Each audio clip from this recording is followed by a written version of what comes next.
Bonjour à tous, c'est Jean-Luc Haut sur sa chaîne YouTube. Aujourd'hui, nous allons parler de tsunami. Oui, avec 77% des tsunamis dans le Pacifique, 250 000 victimes tsunami de 2004 en Indonésie. Alors, tsunami, c'est un mot japonais composé de tsu, qui veut dire port, et de nami, qui veut dire vague. Il signifie littéralement vague portuaire. Le synonyme français est raz-de-marée. Alors, les causes principales, c'est un tsunami se crée lorsqu'une grande masse d'eau est déplacée suite à un événement géologique, un séisme, un glissement de terrain ou une éruption volcanique qui va entraîner un ébranlement de la couche océanique avec un soulèvement et parfois un affaissement. Alors, quels sont les signes précurseurs?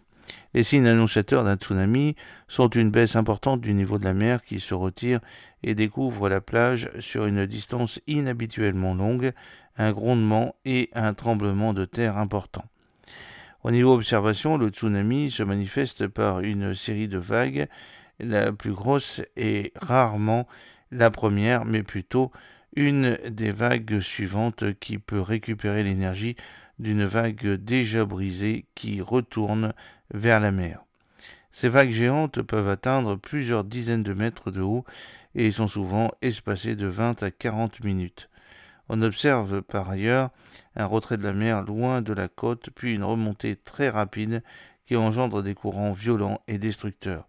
Plus le volume d'eau déplacé est grand, plus la distance parcourue par les tsunamis sera longue. Alors, les risques d'aggravation, les tsunamis dépendent du relief des côtes. Alors que les pentes fortes réfléchissent les vagues, les pentes douces augmentent l'amplitude des vagues. De même, un îlot sera protégé par la barrière de corail qui casse les vagues. La réglementation française ne comporte pas de dispositions spécifiques au risque de tsunami, mais il existe un plan séisme. C'est un programme national de prévention du risque sismique piloté par le ministère de l'écologie, de l'énergie, du développement durable et de la mer, qui prévoit la mise en place de dispositifs d'évaluation et de cartographie du risque de tsunami ainsi qu'un système d'alerte des autorités et de la population. La loi Grenelle 1 a mis en place un centre national d'alerte et d'intégration du risque de tsunami dans les PPRN. C'est la loi 2009-967 du 3 août 2009, article 44, ce que le projet de loi Grenelle 2 a également précisé. Alors, la prévision des tsunamis est aussi difficile que celle des séismes. Il n'existe pas encore de moyen de prévoir un séisme et donc le tsunami potentiellement engendré. Cependant, il est possible de les détecter une fois qu'ils sont déclenchés. Le Pacific Tsunami Warming Center, basé à Hawaï, surveille les tsunamis liés à l'activité sismique autour de l'océan Pacifique. En cas de séisme, ce centre émet un bulletin de surveillance qui informe toutes les régions susceptibles d'être touchées autour du Pacifique. S'il constate la formation d'un tsunami, le centre émet un bulletin d'alerte afin que les autorités civiles des régions menacées puissent prendre les mesures adaptées. En termes de prévention, on ne peut pas empêcher un tsunami d'avoir lieu, mais on peut en revanche prendre des dispositions pour minimiser ses conséquences.